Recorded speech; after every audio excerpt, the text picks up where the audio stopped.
our presenter today on bridging the gap between strategy to execution. So I'll turn it over to Randall. Everyone, make sure I'm not muted here. Thank you very much for joining me this afternoon. I've been looking forward to this, and Sherry and Kevin reached out to me. So this is a topic that's near and dear to my heart, and I'll do my best to share with you what I know in terms of some practical tools that will hopefully be helpful to you in your organization. This is a little bit about my background. I've been doing this sort of work since 1985, deeply involved in the Strategy Association, and like many of you, spent a lot of years in school. So what do? We've been doing this for, like I said, 1985. The first strategy I worked on was in 1977. I've probably been involved in 2,700 of these processes over the years. We are specialized in providing certification, education, and training to really help bring people along. This is our mission. It's all about helping our clients focus, make better decisions, and grow. We are a registered education provider of the Association for Strategic Planning, PMI. We are in partnership with George Washington University through the College of Professional Studies. And then lastly, we are a veterans certified business. We operate 2 certification programs. This first one, we're actually working in conjunction with Sherry and Kevin now, and hopefully many of you as we go forward. This is our Mastering Strategy certification program that we do with GW. We offer it in an in-person format, online live, online self-paced, and then a hybrid program. Clearly, in-person and hybrid are kind of on hold for now, but this is our flagship program that we've been doing for many, many years. We are just introducing, beginning this fall, a new certification program in Mastering Agile Organization Design. You know, once we get over here to execution, the impact on org design of strategy has proven to be a major challenge. So we've partnered up with some other folks and are bringing a new certification forward dealing with org design. Again, in person, online live, and then hybrid. For the next several months anyway, it'll be online live. So let me start by just getting some terms straight, and I want to start with just strategy management. If you put, 15 people in a room who do what I do day in, day out, we could generally agree that there's these 6 phases. You have to organize the process up front. There's looking at the environment, formulating a strategy, putting together a plan, and then boom, execution. Execution is what we'll be talking today, and that's all supported by the 6-phase strategy management. In this session today, what I'm going to try to do in terms of objectives for you is kind of summarize what we know about the primary gaps of strategy execution. And then I've got some tools that I want to share with you, and I'm really hoping that these are of value to you back in your own organization. And as Kevin mentioned, we'll have time for some questions at the end. So when I say strategy execution gap, what I'm really referring to is where things sometimes just go awry right after the plan. Maybe you've got a balanced scorecard, maybe you've got some other operating plan to move you forward, and then we move into getting the team alive and implementation.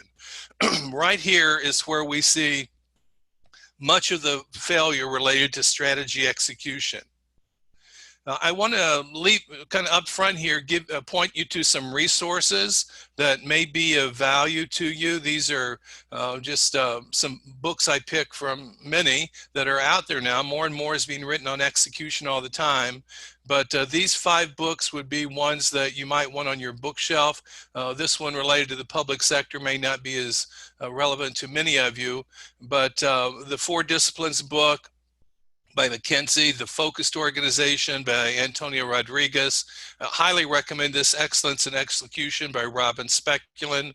And then this last book by Carrig and Snell on strategy execution. A couple other great resources. A couple years ago, I was the conference co-chair here in Chicago for the ASP conference that was on this topic. There was a proceedings done from the conference. So if any of you want a copy of those proceedings, I'd be happy to make it available to Kevin or whoever and get that to you. If you're not familiar with the Brightline, the project, this is an initiative of the Project Management Institute dealing with strategy execution. They have all kinds of free resources, videos, templates on their website. So if you're not familiar with Brightline, I'd encourage you to take a look there. But those are some good resources that you'll be happy to have on your shelf. I mentioned one of the people that I have great respect for is Robin Speculin. And Robin recently assembled some of the statistics related to strategy execution. This is primarily the private sector, kind of corporate America. You can see here, and I won't go through all of these. Let's take this one here, PMI. Poor performance results in losing 109 million on every billion that's invested in projects. So we definitely, and CEB, this is the Gartner Group, organizations realize only 60% of their value from their strategies. So there is so much value that's lost when a strategy fails, and it's being documented more and more all the time. This is a study from MIT Sloan on alignment, and it really points out how alignment falls off in the organizations. You know, only 51% of the top team could report the organization's top 3 priorities. Only 51%. And then their senior executives, the people that point to them, it falls off to 22%.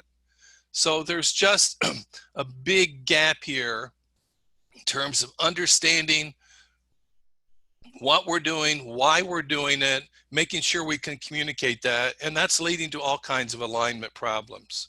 This is the Brightline study that just came out. This is a 2020 study that points out several of the issues related to strategy implementation, skill gaps within internal talent who don't have what we need, insufficient technology, maybe there's competitive factors or resource limits. I like this one at the bottom, or it resonates with me. Lack of efficient processes guiding strategy. I think a lot of it falls right there. I know many of you, not all of you, I know there are several who signed up that are from the public sector, and I did want to share, you know, I don't have anything on the association space on strategy execution failure. It'd be a great research study that we might want to tackle. But a year or so ago, I did tackle this gap related to the public sector. We work in conjunction with George Washington University. You'll see this link here at the bottom will take you to the results of the study. Most of the people who filled out the survey were from local government. But let me just hit a couple high points there so you can compare and contrast private versus nonprofit. Public, I'm sorry. So top 5 reasons for implementation failure in the public sector. Everyone's already busy, poor communication, here's that resource issue, lack of leadership, lack of sufficient training and development. I found the next slide to be the most interesting though. Which factors most frequently ranked? More often by far, lack of leadership is the primary reason that strategy is failing in the public sector, particularly at the local level. Communication is always there. Here's the people are too busy, resources again. Don't understand the reason for change. Again, that leads directly back to the leadership situation. So here, that's some of what we know about the strategy execution gap. A few years ago, there was hardly anything written. More and more, the focus is swinging from, formulating to actually implementing and executing. Certainly, both sides of that pendulum need to be working together, but execution is growing in importance and visibility. So, I have a question. Is your team struggling with execution? If you are, that's the focus of today's session. I'm going to talk about the disconnect between strategy and in the association world, your member expectations. This resource issue we're going to take a look at. There are a lot of bright people out there in this world with lots of good ideas, and I'm guessing many of them are in your organizations. But having too many ideas, trying to spread ourselves too thin, doesn't take us very far. So we'll talk about a way to filter in a little bit. Here's the executive issue: leaders, middle managers, not sufficiently engaged in execution. We'll talk about that in a little bit as well. And then lastly, it's this idea of skill sets, competencies. Does your team have the strategic management competencies required to be agile in a disrupted environment as we're all operating in today? So that's what we'll cover. And I want to start, for each one of these, I'm going to share a tool with you, and hopefully these will be of some value to you. So if there's a disconnect between what your organization's doing and what your members, your customers expect, a really wonderful tool to get at some of that is called the strategy canvas. Many of you may be familiar with the canvas. It comes out of the blue ocean strategy world, Kim and Marlborough, a very effective visualization tool. I want to show you a little case study now. I'm going to be looking at different types of organizations as we go through here, and I'll come to the association and this issue of boards at the end. But for now, in terms of the strategy canvas, this is a university, a real university, their executive education program. And they're the green line, the low-cost provider, the yellow line. They identified these 7 or 8 competitive factors that they compete against the low-cost providers, how much emphasis each places on it.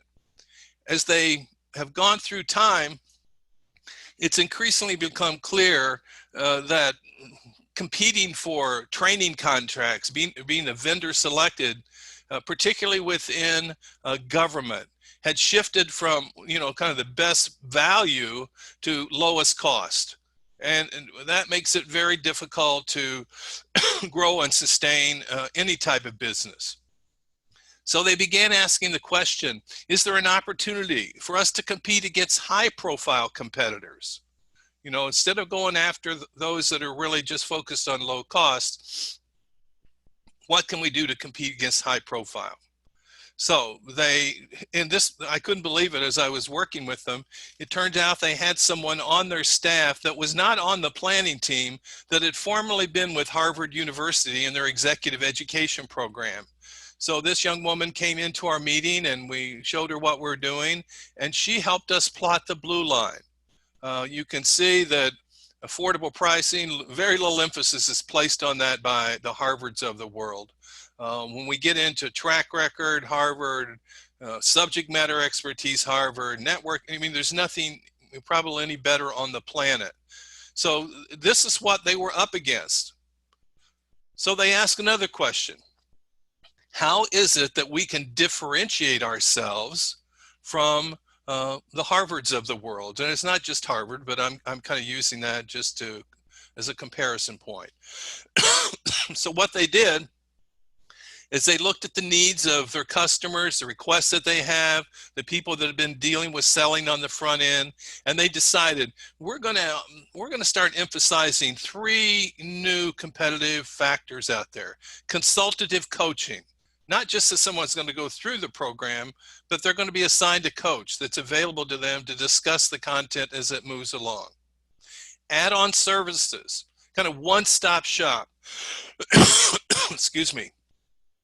People, well, before the COVID, people were coming from around the world to go to this organization, and they needed housing, and they needed to understand how to handle the community, and they needed help periodically. So they began to add in those support services. And then lastly, this idea of flexibility and responsiveness, being agile, being able to adapt to changing circumstances, and we are for sure all experiencing that now. So when they began looking at this, they realized, if we can really focus on adding this new layer of value, we're not going to have to lower our price point. You know, let's not worry about lowering our price point and the low cost competitor. You know, let's leave our price where it is and go after the higher margin, bigger strategic opportunities.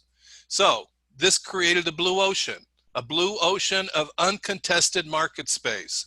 The executive education programs that they're competing against don't emphasize consultative coaching. They don't provide one stop. They're much more, I mean, at Harvard, you know, you sign up or you don't, you come or you don't. I mean, they have that brand and that power to where, you know, they don't have to be as responsive as someone that's a little bit hungrier. So this is the strategy canvas, identifying what are the factors that your customers, your members care about, looking at what your profile is about how much emphasis you place on each of those factors, identifying who it is that you compete against, whether that's direct or indirect competition, plotting their profile, and then identifying, is there some new level of value that we can provide, communicate, that really does touch where our members are coming from. So that's the strategy canvas. Second tool, do you lack resources and trying to do too much? It used to be that the US military had unlimited resources. It used to be the Kingdom of Saudi Arabia with all of its oil income had virtually unlimited resources. Neither of those parties and neither any of the rest of us have unlimited resources. We have to prioritize. And the tool to do that, to help us prioritize, to be able to prioritize, is what we call cut before you add. If you don't have the resources, before we start adding on new things that come out of the strategy, is there some places we can cut back to free up time, free up resources, free up money that can be invested in execution of the new strategy? So this is some work that came from Robin Speculin. I mentioned him earlier. His reference is here at the bottom. I've already made this point. We all have limited resources to put behind strategy execution. So what we're encouraging here is, you know, make a list, review your current projects, your process, your activities. Are there some things that are just not that important anymore? You know, this is when we get into the sacred cows and all this and that. But strategic management is about being very thoughtful about what to keep doing and what to stop doing. So what I'm going to argue for is that you make a current list of your projects, your tasks, your activities, things that are going on, and really determine what's really important. Now, this tool is really a decision tree, the cut before you add tool, and it begins by leaders and organizations pulling together a list of candidate activities, programs, processes, services, anything that you believe, you know, we ought to take a fresh look to see, is this something we want to continue doing or not? Once we have that list together, maybe you get 8 or 10 things on that list. You begin asking 4 questions for each item on the list. Does the work have direct and significant impact on your strategy? Is the work currently profitable? Are there many others doing this work? Is this work a good fit with your organization's core competencies? And then lastly, based on the answers, what is it that you might want to consider doing? So the way the decision tree works is, so it's yes, it has a direct work, whatever it is we're looking at, it's profitable. Yeah, many others are doing the work too. Is it consistent with our core? Yep, so what might we want to do? Well, we might want to think about, how do we differentiate? How do we strengthen and differentiate from those that are already, you know, doing the same kind of work? Well, let's say no, it doesn't fit with our core competency. Well, we may want to, even though it's others are doing, it's profitable, it fits our strategy, we may want to assess the return on investment and invest in capacity building to bring that capability up to speed. So I'm not going to go through each one of these. I mean, you can see how it works. It builds, and I'll make sure that you get this slide so you have it in a build format. So Kevin, please remind me to send this slide in a build format. But this is something that will help you think through, a tool that will help you think through what we should do in terms of identifying what we can cut back on. Now, many of you that are in this session today are from the nonprofit, the association sector. Profitability is not necessarily the issue. So this second question, you may want to change it. Will the work easily attract support and/or funding? But this is a decision tree. Far too often, again, I've been doing this. I didn't have gray hair when I started doing this. I got a lot of it now. And I've seen too many of these things fail. And there's some primary reasons. One amongst them is organizations try and just layer on all kinds of new stuff on top of people that are already fully working. So it doesn't work. 10 pounds, 5-pound bag. Use whatever analogy you want to use, but what is it that we can stop doing? So I challenge you to look long and hard before adopting new work to pile on top of your already busy team. That's the second tool. So once we know that, we've freed up as much resource as we can, we have X amount to invest in the new strategy, the question becomes, okay, where are we going to invest? What is it that we're going to focus on as most important? And the tool here that we recommend is a 2x2 matrix. We use a lot of matrix in our program. This is one of those 2x2s. So it's all about, prioritize, prioritize, prioritize. Way too much to do. Your people only have so much time. You only have so much time. Your volunteers only have so much time, so much bandwidth. So focus on what's most important and making sure we're looking at both legacy as well as new. The vital few, that short list. We can all make a long list of all the things we need to do, but what's the short list? What's that vital few that's really going to move us forward toward that desired future state that we're shooting for? First things first. What of that list of the top priorities, what should we do first, second, and third? So here's the matrix itself. When you use this matrix, I would take off the words because they kind of give things away. But for now, I'll leave them up there just so you see how it works. There's 2 dimensions here. So you've got a list, let's say, and I'm not talking about necessarily the legacy things that we're going to continue doing. I'm really referring more now to the new initiatives that we're thinking about executing to move us forward. So the first thing we want to do is look at the expected return on investment. Now that may or may not be money. It could be image, it could be a community benefit. It's not just a financial benefit that we're looking for here. However, that's certainly a big part of it. The second dimension has to do with how important the initiative is. How strategically important is that for us to really tackle this initiative? How urgent? What is it really critical to our mission statement? So here are the 4 choices. So you take your list of initiatives with your team, again with the words off the page, and bring them up. I'm going to show you an example here of a skilled nursing facility. My partner Doug, this is the world he came from. So this is one of the examples that he uses on covering 2x2, and I'm going to borrow that from him today. So they had 4 initiatives. The first one, and this is a little bit old. Actually, it's kind of old, but you can still identify with the thought process here. They had long-term care facilities all over the Midwest. 15, 20 campuses. And the idea was they needed to convert to electronic health records. Now today, we're long past that in most situations, but then it was a big deal converting to electronic health records. Are we going to do it, or are we going to wait? They also had in one of their primary facilities where their corporate office was a need to refurbish the kitchen and the dining room. They were just tired and didn't present well. They also had an opportunity to provide outpatient therapy services. Young kids in the community may be hurt in a sport accident. We already have the therapy gym. We can bring these kids in, make a few bucks, and do some good for our community.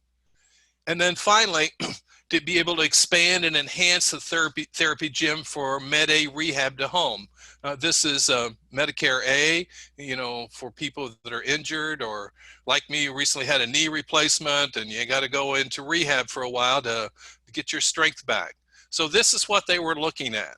So I'm not going to quiz anybody here, but here's how it worked out. Yeah, many times when I ask this question, converting to electronic health records, it'll go right up here in number one, invest here, we need to do it, we need to do it. Well, at the time, this was very, very expensive. I mean, they ultimately did it, but it was very expensive. You'd have a printer at each nurse station, all kinds of training, all kinds of equipment, all kinds of change. So while it was very, very important to the mission and the urgency was there, the return on investment, at least in the short run, was questionable. So they ranked it in quadrant 3. Refurbishing the kitchen and the dining room. Well, it would have been nice. It wasn't a life safety issue. It was just tired. So this is something that could be done at any time. So they decided, okay, this is something we could consider later. We don't need to really focus on it now. It's not that strategically important. There's very little return that we're going to get from refurbishing the kitchen and the dining room. The third one is provide outpatient therapy services. Think about where that might fall. Well, as it turned out, it falls in quadrant 2. We should do it if we can, because there's a great return on investment, but serving kids in the community has nothing to do with our nonprofit status. So yeah, okay, maybe we should do this to bring in some new resources, but this really does not fit for what we're here about day in, day out. And then lastly, expanding, enhancing the therapy gym for rehab to home. Well, this is for the people that were already there in their facility.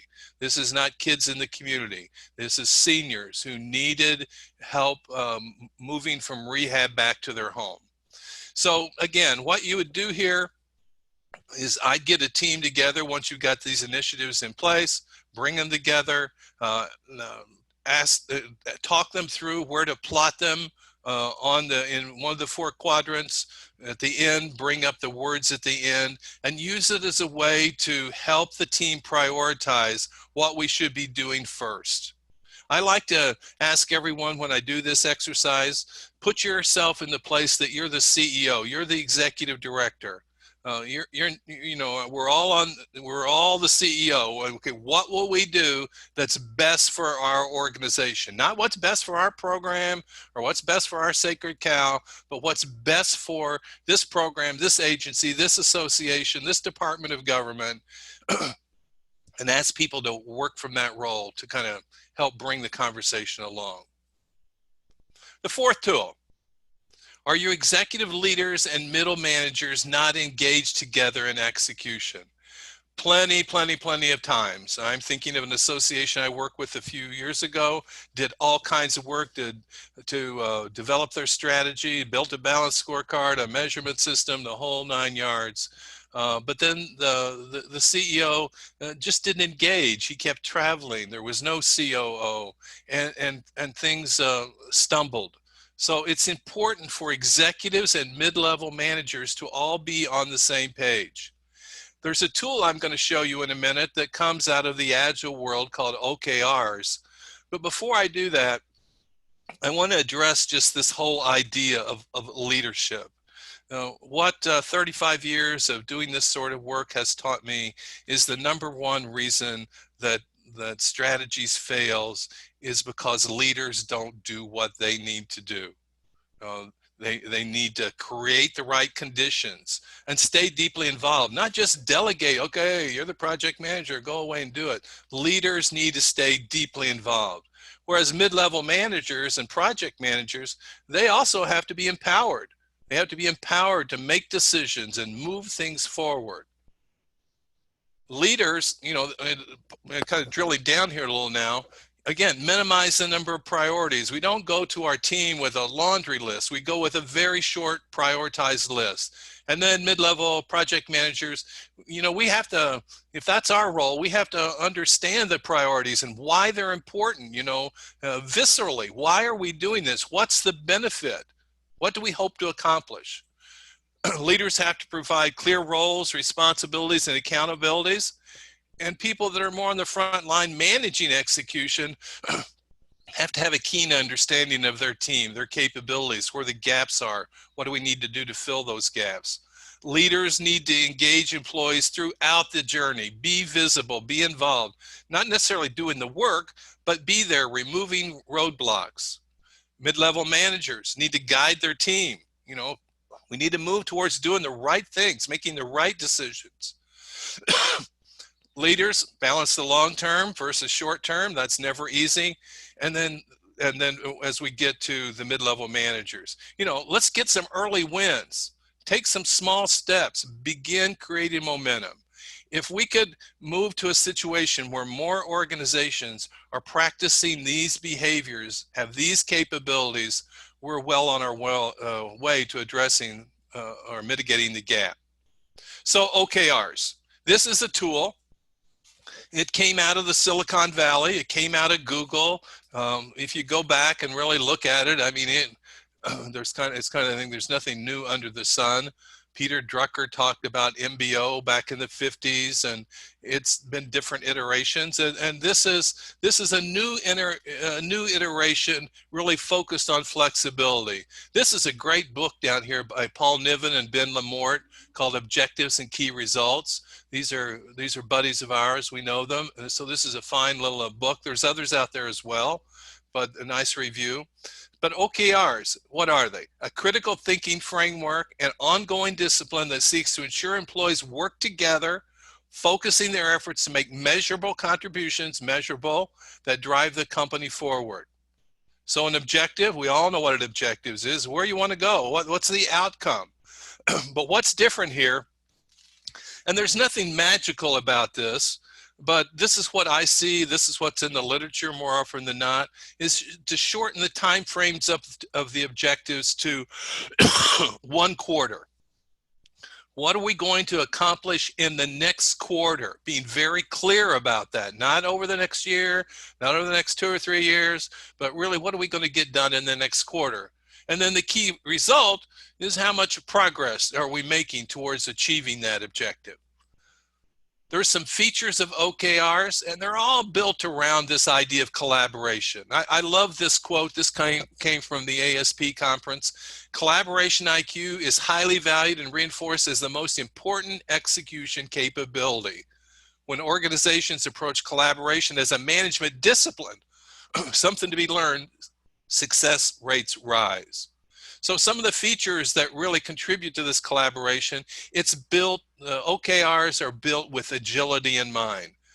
Be prepared to adjust. As new information comes in, adapt. OKRs are intended to be ambitious. We want stretches for the next 90 days. And it's not like, well, if we don't achieve 100%, we're a failure. No, that's not the case. That's not the case at all. Kind of ideally, if you look at the writings here, if we achieve 70% of what we intended to in that quarter, we're doing pretty darn good. They need to be measurable, transparent. One of the things that's unique about an OKR system is everybody in the organization knows what everyone else's OKRs are. They're tracked on a platform where at any point in time, I'm down in the organization, I want to see what the VP of marketing is, what their OKRs are. I can look at those. I can see the reporting, highly transparent, easily understood. Focus change, trying to impact a specific point, and how do we change that in the next 90 days? One of the things I've learned as I dug into this execution field, it's been, 4 or 5 years now. When I first started looking at all of execution, it was all about change management. How do we get these people to change so they'll execute the strategy? Well, what I've learned in my journey looking at all this, it's really more about leaders getting their team engaged. You know, when people are engaged, they understand what they're doing, why they're doing what they're doing, what the impact can be. They've had input into it. They're being listened to. The team's being brought along. Engagement. OKRs facilitate engagement in a big way. And then lastly, this can be, if any of you from the balanced scorecard world, you'll remember hearing tier 1, tier 2, tier 3. Tier 1 being at the enterprise level, tier 2 at the business unit functional level, tier 3 at the small team individual level. OKRs can work at any of those levels. My personal preference is to use a scorecard at the corporate enterprise level, and then begin moving towards using OKRs at the unit and team and individual level. Very powerful tool, very popular. If you Google it, you'll find all kinds of things out there. Here's an example. This is a city government example. I believe this is Washington, D.C. actually. So the enterprise level, increasing environmental awareness, environmentally responsible practices across all of city government. We have 3 departments here: Child and Family Services, Hire Vehicles, Education Agency. What their objective is at that unit in order to support the enterprise level objective. So in this case, increase recycling compliance within agency offices. The key result is increase it by 25% by quarter 2. And drilling down to the individual caseworker at Child and Family Services, they've got to make 50% of their data available electronically by the end of Q2. Reporting out on this. How are we doing? What are the obstacles? This goes a long way towards engagement and facilitating agility as new information is learned. The 5th tool, here we are at the last one. It may be the case that, I was teaching a class yesterday, and there was a young woman from an education agency somewhere on the East Coast. And she made the point that she's got to work so delicately with her team because they just don't understand the concepts. So, they don't understand what the terms mean. Well, you're not going to be a strategy-focused organization if efforts aren't made to improve the competencies, the strategic management competencies of the team. So how do you know how to begin? Well, we have an online tool. You're all welcome to use it. There's no cost. Just go to our website, and it's called a Strategic Management Competency Assessment. And I'll come back to that in just a moment. But let me say just a little bit more, I'm on my soapbox here. Let me say a little bit more about competencies. Ultimately, why do we need these competencies? Well, performance. We're trying to accomplish something. We have to manage our organization to accomplish outcomes. Well, in order to do that, certainly we need some type of process. Process gets short shrifted all the time. Process is important. This is kind of how we think about process related to strategy, kind of in a generic, holistic way, not so much, model specific or framework specific, but in general, this process that I went through earlier. Well, process is great, but it does not take you very far if the organization itself does not have the capabilities to really be able to execute on what comes out of the process and really make the change and transform if that's required. Well, capabilities don't just land on us. Capabilities come when we have competencies. When individuals and small teams have competencies, what happens? Competencies go up, the organizational capabilities goes up, and that really enables us to get the most out of process. So about process, I cannot imagine any more turbulent times than we live in right now. I remember a couple times over my life where it felt completely out of control. Well, it feels like that right now and often.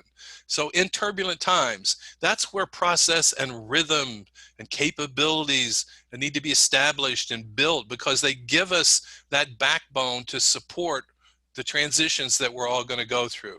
And the most important one of these capabilities, abilities, is the ability to change. Strategic, it's what we call strategic agility, to be able to adapt quickly as new information comes along. We look at this through the lens, and this is what the assessment tool focuses on, 10 primary competencies. Let me just check the time here. I'm coming to the end. 10 primary competencies. Strategic thinking, being able with your team to help them think strategically and stay focused, be able to identify and articulate a culture that's very positive, being able to look at the external environment and scan the information, looking for strategic intelligence that helps move us along. Being able to build, understand, and build and leverage core competencies. Being clear about where you're going, why you're trying to get there. You know, what is that desired future state? Having the capability as a team to be able to lay out a viable strategy, set objectives, measure performance, be able to prioritize what to do, what not to do, what to wait till a later date. Having a disciplined approach, using some framework to really guide execution. And then lastly, being able to build your team. All of these competencies, when you assess them, kind of fall into 5 levels of maturity. Some organizations are just full of conflict. You know, people are fighting like cats and dogs. They have no idea where they're going. Dysfunctional is probably putting it mildly. I've seen plenty of them. Confusion. People aren't fighting like cats and dogs, but they don't know where they're going, let alone how they're going to get there. Some organizations they're clear about where they want to go. They're not actually moving there, but they're clear about what they need to do, why they need to do it. And then there's organizations that have started moving down that path, moving down the path of engagement. The team is beginning to work together, beginning to execute, getting their sea legs under them, and really practicing this idea of collaboration. And once we really get there, it's all about agility, just what I talked about before, the ability to adapt. This is a link to the assessment tool. You know, you can do it as an individual. You can have your team fill it out, and you can compile the results. But it's a great way to really have a discussion about strategic management competency. One last thing before I finish, and I promised I would come back to this idea of boards. I've been a nonprofit CEO. I was associate director of a statewide membership organization. I've taught governance. I've been involved on boards, working with boards for 30 years now. And what I've seen is so many problems go back to what I refer to as the delicate balance. The balance between the board doing what it should be doing and the staff doing what it's doing.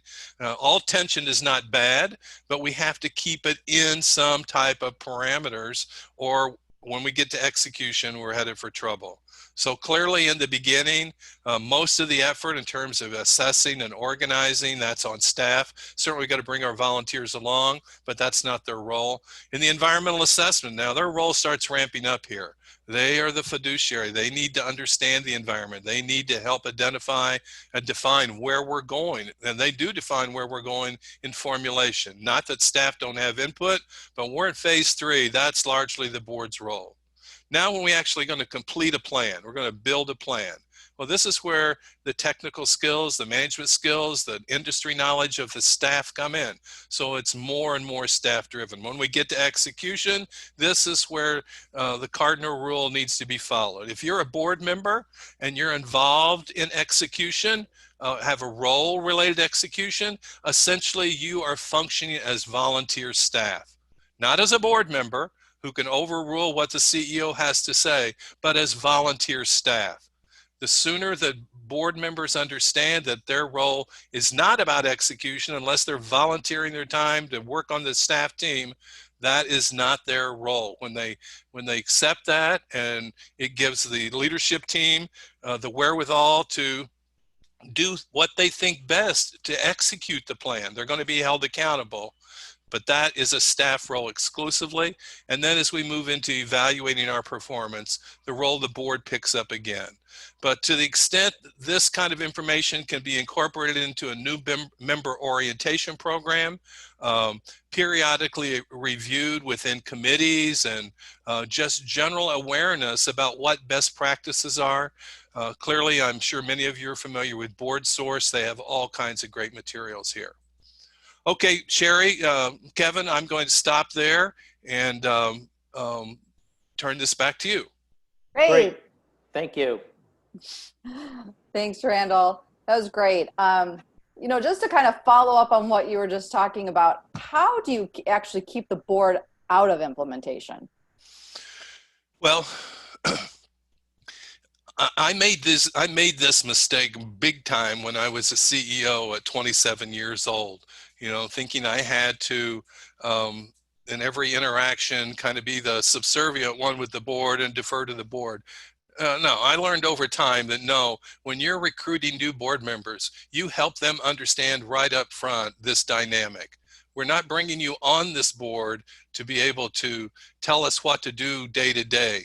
We're bringing you on this board to help us understand where we should be going at a high level to get there, reviewing our performance, helping us improve, being an advocate. But it's about being clear from the beginning. If you let bad behaviors catch on and a culture of micromanaging of the board, or micromanagement of the board by the CEO, or micromanagement of the staff by the board, you're going to run into all kinds of execution problems. So I'm a big one: policies, procedures, new member orientation, right up front. Deal with it directly. Well, and I think a follow-up to this, which I guess would probably be a similar answer, but somebody asked, what happens when the board approves and completes a strategic plan and then they don't follow it? So they said, any suggestions on how to keep the volunteer leaders in line with their own strategy? Well, that's why we have leadership of the board. That's why we have a board chair. That's why we have officers. That's why we have an executive committee. That's where uncomfortable conversations need to occur with directors who are behaving badly.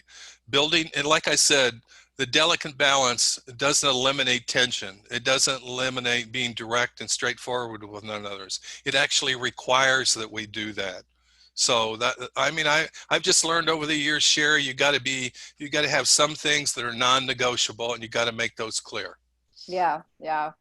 So the next question we had is, are there any special aspects to be aware of in this process with small staff?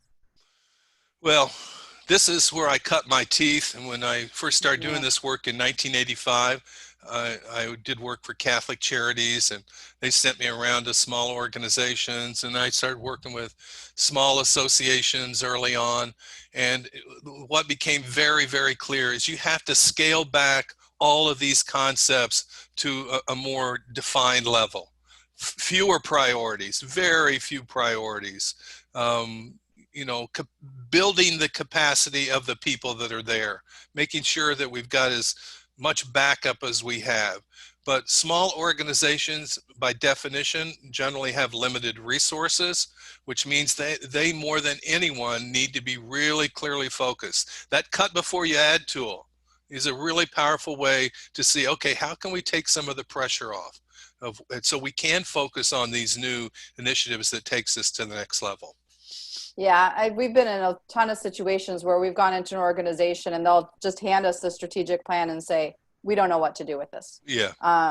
And so, and part of it mainly is because they're already at capacity. Yep. So the board and leadership are doing their work, and then the people that have to implement it there's no bridge between the development and then the people have to execute it. And then they're like, well, how am I going to do this with my day job? So yes. That's a very important thing to think about. And so just to kind of follow up on that, somebody asked, how do you deal with staff? So this is probably more of a staff question or issue, that are not willing to give up something to add something new. Well, people buy into things they help create. So from the very beginning of organizing the strategic planning and the strategy management process, I'm a huge believer involving all levels of the organization, making sure everybody has an opportunity to have input, along the way communicating with them what we've learned, why we need to do, bringing them along. So that when it comes time to do this, what I'm calling cut before you add exercise, that they've been sensitized. We have to focus on the member value proposition. That's why we're here.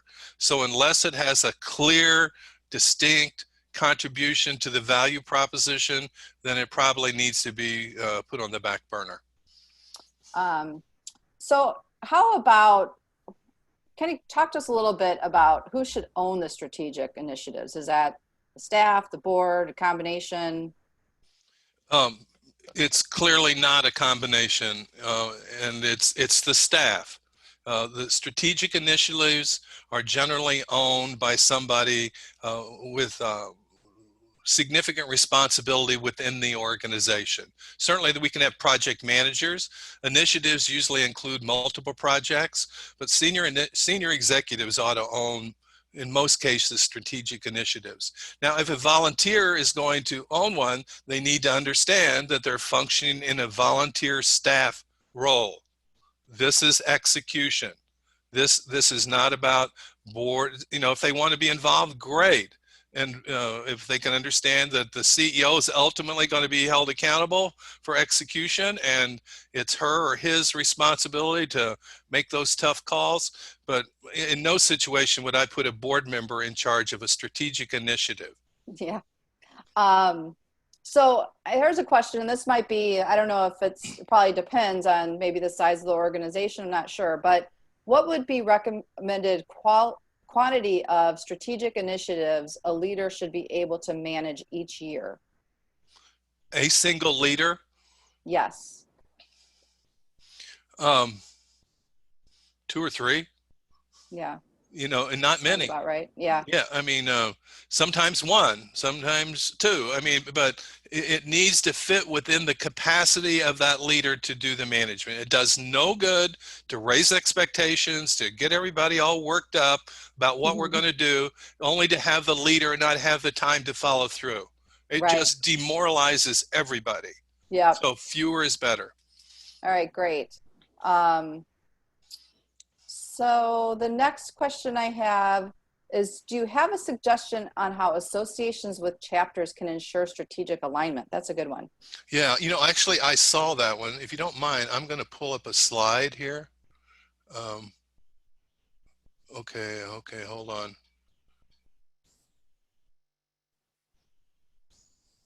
Oh, I think I screwed up.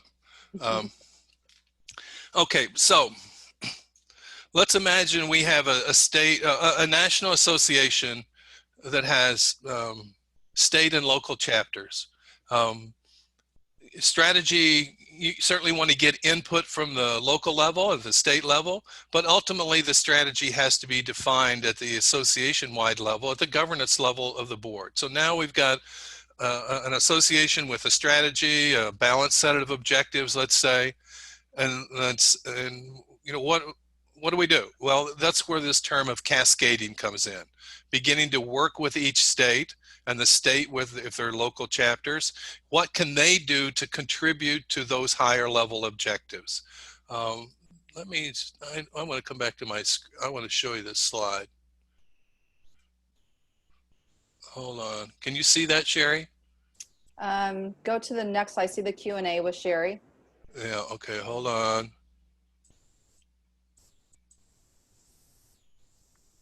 Here it is.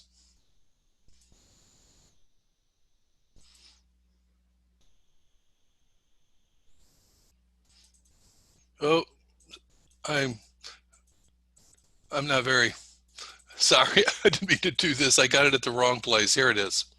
So how do you gain alignment? Through cascading. So first you got to assess the impact on the chapters or the local state, assess their skill levels, their skill sets of the chapter, what can they absorb, begin to integrate what makes sense into their local chapter plan, and then cascade as appropriate. Now here's an example of cascading. This is the association. It's got a balanced set of objectives, and it's not like we cascade all these objectives down to the state or the chapter level, but this particular objective related to the customer perspective, this is something the state can work on as well at their level, the chapter at their level. And then we've got an individual within the chapter who is going to take on a leadership role related to that chapter activity, but it all aligns back to what are we trying to do as an association. That's great. Well, thanks, Randall. This has been very informative. I know we have had some other questions, but our time has expired. We're hitting 2 o'clock. So we appreciate everybody's time. And Kevin, do you have anything? There you go. There he is. And there's Kevin back. No, thanks again, Randall. This was awesome. I know people.